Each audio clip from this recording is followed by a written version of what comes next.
Hola, soy Ricardo, bienvenidos a mi canal. Voy a presentarles una serie de historias o narraciones de terror por estas épocas de Halloween, así que espero que les guste y si pueden comparten y suscriban. Saludos.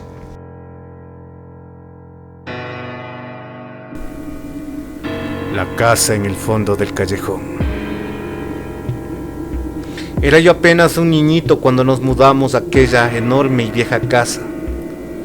La forma en la que la construyeron la hacía parecer todo un laberinto. Más de una habitación tenía que cruzarse por completo para llegar de un lugar al otro. Ir al baño era una completa odisea. Cruzábamos el patio, un corral construido por el último dueño, y allá, hasta el fondo, escondido entre unos espesos matorrales, estaba el baño. Sobra decir que para mí era una cosa terrible transitar por ahí. Era la parte más oscura de la casa gracias a los frondosos árboles que siempre se estaban moviendo, hiciera o no viento. Algunas veces hasta podía escuchar a las hojas que susurraban mi nombre, y las luces que se entrecortaban y que se colaban entre sus ramas me jugaba terribles pasadas. Más de una vez tuve que aguantarme las ganas de no ir, al no encontrar quien me acompañara por esa horrible travesía, sobre todo porque al dar un paso fuera de la casa, las puertas detrás de mí siempre rechinaban incesantemente, amenazando con cerrarse y dejarme atrapado ahí, porque solo se abrían por dentro. Era tanto mi terror por esa zona de la casa que pronto mis hermanos se dieron cuenta y me hicieron aquella terrible jugarreta, que hasta hoy no he podido olvidar. Los dos cerraron la puerta a propósito, dejándome afuera en ese terrible patio. Lloré, pateé, grité, hasta quedarme sin fuerzas, pero ellos solo reían. Tirado ahí, me aseguraba de darme siempre la espalda a ese feo paisaje, queriendo pensar que realmente no estaba ahí, pero no funcionó. El silbido de las hojas pronunciando mi nombre no me dejaba concentrarme un momento para poner en mi cabeza algo feliz para sustituir aquella pesadilla.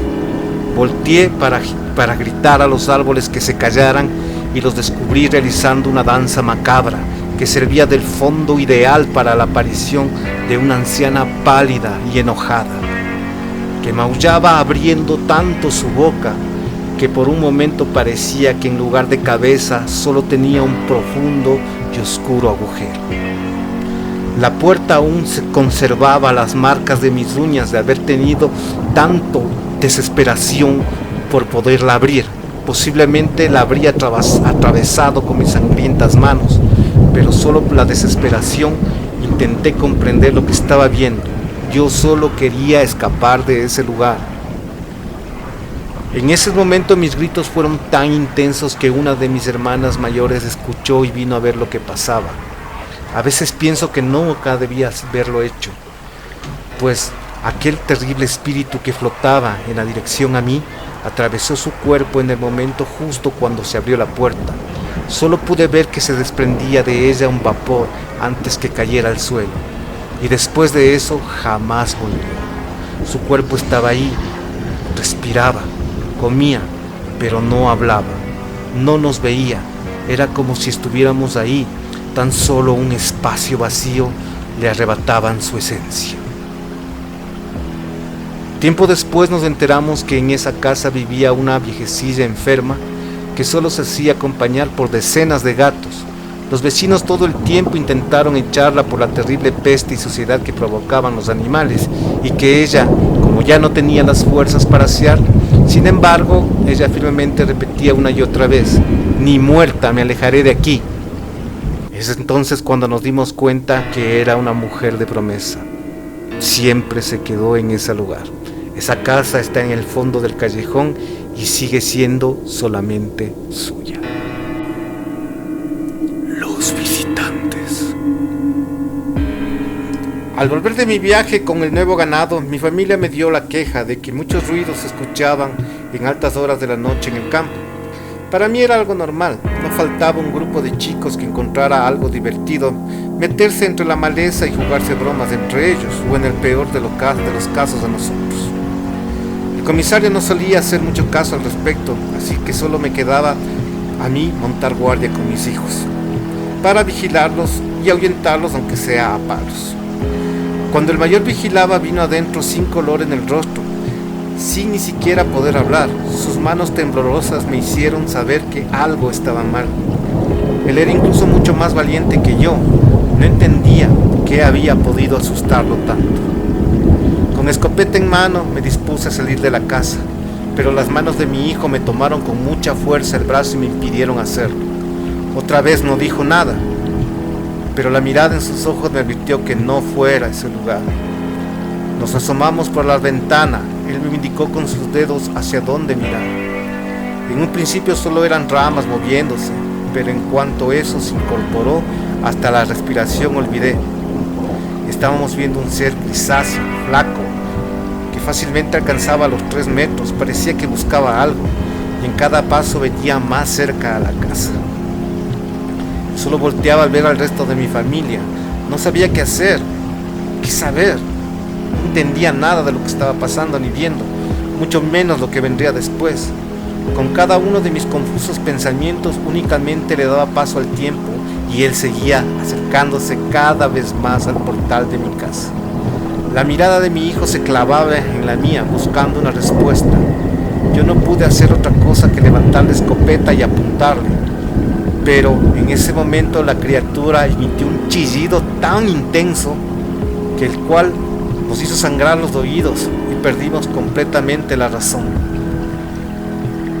Al volver a estar conscientes, solo vi alejarse en medio del campo junto a otros 3 más como él, hasta perderse en una cegadora luz allá a lo lejos.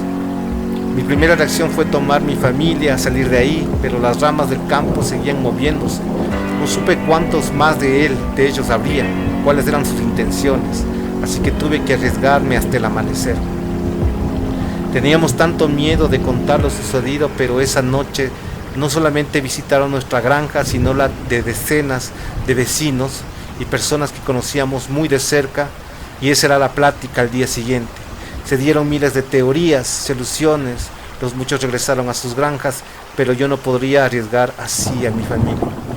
Hoy volví a la ciudad y hace poco tiempo supimos que tras desaparecer el ganado de forma misteriosa, después empezaron a desaparecer personas en el pueblo. Afortunadamente salimos de ahí a tiempo, aunque todavía no puedo cerrar los ojos sin ver aquel horrible rostro.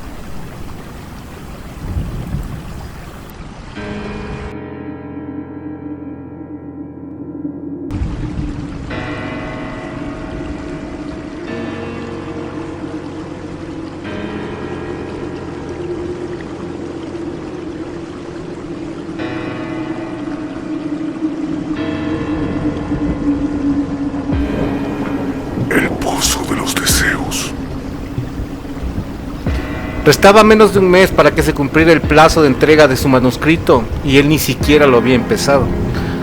Pasaba por uno de esos famosos bloqueos de escritor, tratando de evitar distracciones. Se enclaustró en una humilde cabaña en medio del bosque, donde pasaba horas divagando junto a un pequeño pozo al que se hizo su amigo, esperando que éste concediera el deseo de escribir un libro entero en menos de una semana. Cuando el pozo le respondió, lo hizo con una tímida voz de niña y propuso ayudarlo a cambio de 10 gotas de sangre. No había tiempo para despreciar una oportunidad así. El hombre aceptó el precio sin dudarlo. De inmediato hizo cortadas en sus dedos para dejar caer la sangre que le pedía el pozo. Tras cada una de ellas aparecía en el túnel algo que cobraba vida. Las paredes se movían al ritmo de sus cálidas exhalaciones, dejando escapar suspiros de alivio y éxtasis. También la tierra rugía, como si descansara debajo de ella una enorme bestia. Tras la última gota, una deforme criatura envuelta en fuego emergió del pozo y se fue sobre el escritor. 10 gotas de sangre solo dieron la fuerza para salir del hoyo. Necesitaba el resto del hombre para alimentarse. En ese momento el manuscrito dejó de importar. Luchaba con uñas y dientes para defenderse de los ataques del debilitado demonio que había liberado de las profundidades, pero todo resultaba inútil. Su cuerpo estaba envuelto en llamas, la carne le chillaba mientras se retorcía en el suelo. Los anteriores habitantes de la cabaña conocían el mal que moraba en aquel agujero, pero necesitaban el agua, así que no decidieron sellarlo. Simplemente tenían mucho cuidado al acercarse. No imaginaron que al marcharse de ahí vendría un tipo loco que hablaría con el pozo y le pediría un deseo. La historia era bastante buena para un libro, lástima que el escritor terminara devorado y sus restos calcinados en la orilla del pozo, que solo cumplió el deseo de una buena cena para aquel monstruo que vivía en él.